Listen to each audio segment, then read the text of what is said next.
Hey Twin Flames, I'm Alden, the Twin Flame Psychic, and if you're drawn to this reading today, there is a reason why, and this one is specifically for helping you balance your chakras for your Twin Flame journey and what you can do right now to help you draw in the love and abundance from within, from a full cup. So I know sometimes like it sounds like, oh, let's magnetize our twin flames, and it's like it almost sounds like a bit of desperation or something. But at the same time, I mean, you do like being attractive to the right person. That's like innate, I mean, maybe there's blocks there, but it's an innate desire, and just like how we're designed, like that's a positive thing, that's a positive feeling generally. Yeah, there can be trauma there and all of that stuff, which is not something we need to get into right now, but overall, this is going to help with all of that in a positive way, again, from like, a positive, full, peaceful foundation. So let's shuffle these chakra reading cards and get a reading on which chakras are most going to really come into play as Mercury's gone direct too. We're almost headed into fall or spring, if you're on the other side, and of the the southern hemisphere. And it's funny, just as I said that, there's a butterfly flying by. So I think there's a transformation. And look, we have relationships as the first card. How perfect is that? It's like, it's a very twin flamey card in this deck. It's the sacral chakra, which is very sensual, very creative as well. So if you're having blocks to your twin flame, and but you don't feel blocked to your sensuality necessarily, but still they're not quite coming around maybe at all, or maybe just in the way that you would hope, try the creative life purpose approach. And if you're really all in with your creativity and life purpose, and that's flowing and seems to be going well, you don't really feel like there's a problem there, then maybe you want to approach your relationship a little bit more directly. And, depending on what your specific situation is, that can mean different things, but it can also just mean paying attention to that aspect of yourself that desires, that perfect harmonious union with your twin flame, and also being grateful for what you do have. Even if it's just a moment you remember with your twin flame when it went really well. So let go of some of the, the BS, all of the BS. You don't need to hold on to any of it, right? And really, then, that's going to allow the good, which is the truth. The good is the truth, to really flow through you, and you're going to feel that. And yeah, you're going to magnetize your twin flame. It's also number 12. So it's like, again, the ending of a season, the beginning of a new one. We have the fall looking leaves here, actually, and I did mention that, so that is interesting too. It's a very creative time because, I mean, even like the symbols of the leaves and all the orange colors and everything at this time of year, they really do speak to that energy as well, right? And harvesting.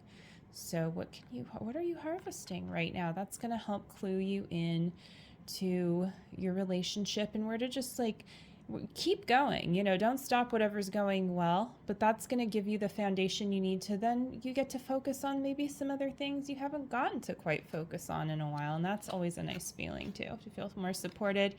And this card kind of answers what that thing is. It's feeling nurtured and being able to nurture too.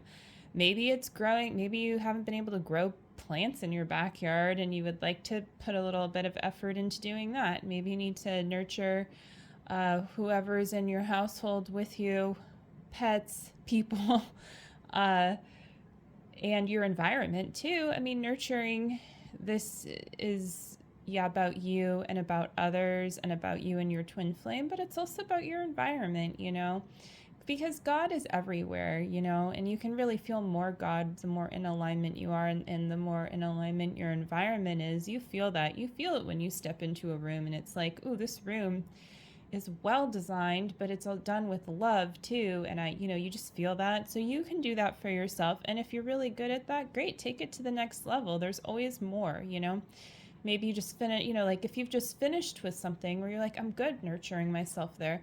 Again, going back to what I just said, then like shift your perspective a little bit into either another aspect of your own life, or maybe you have a full cup right now and you're like, I really want to give back. I want to give back to my community. I want to, or just like give to, my pet more. I want to spend more quality time with whoever, with friends, And how does this apply to your twin flame? There's a deeper meaning here to this message, and I feel like it's coming through in the next card. So let's see what that message is. Inner child. Yes, I just also did a reading, and inner child also came up there. And so this is really, and I love this card for inner child. It just looks like super soft around this kid-like face, and it's heart chakra energy. So it's saying nurture the inner child in your twin flame. And that's going to help you love your twin flame more because, we all make mistakes. No matter how much you do or don't feel like you like your twin flame, maybe you really, really like them as a person all around. Maybe there's something about them you're really working through. Maybe there's barely anything you like about them, but you are pretty darn sure they're your twin flame. In all of those cases, your feelings are legitimate and everything, and you want to work through your upsets, not hold on to them because that's just not healthy. It can become toxic, and toxic feelings, unfortunately, can manifest physically too. And so it's really, really worthwhile. We think, we're not really, it's so weird. We're taught that to remain childlike, you want to keep on grasping what's outside of you and look for that for joy, because that's what kids do.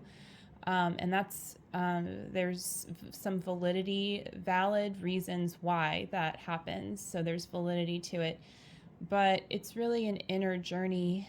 And so when you let go of that needing to grasp and that like childlike response, but actually give to your inner child, then you can go out into the world and receive in the right way, like even just going shopping with yourself, it's more clear what exactly it is that you need to nurture your adult self and your inner child, as one, and just become that full, mature person where you and your twin flame get to have that fully mature relationship that is really desirable and that's really like coveted in society, but also really if people have it, it's almost, it's a little bit of a threat, but don't be afraid to be a threat. So, same thing, like children are not afraid of a lot of things, because they just don't know any better. And it's okay for you to be more interested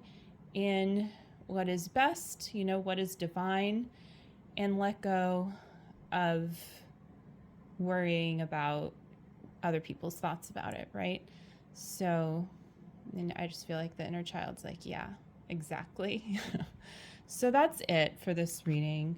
So the main message here is really just to love yourself and to love your twin flame as you do that.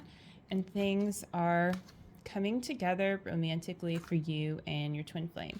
So if you would like to work with me or learn more, you can check out the link below, thetwinflamepsychic.com, and I will see you next time. Take care. Bye.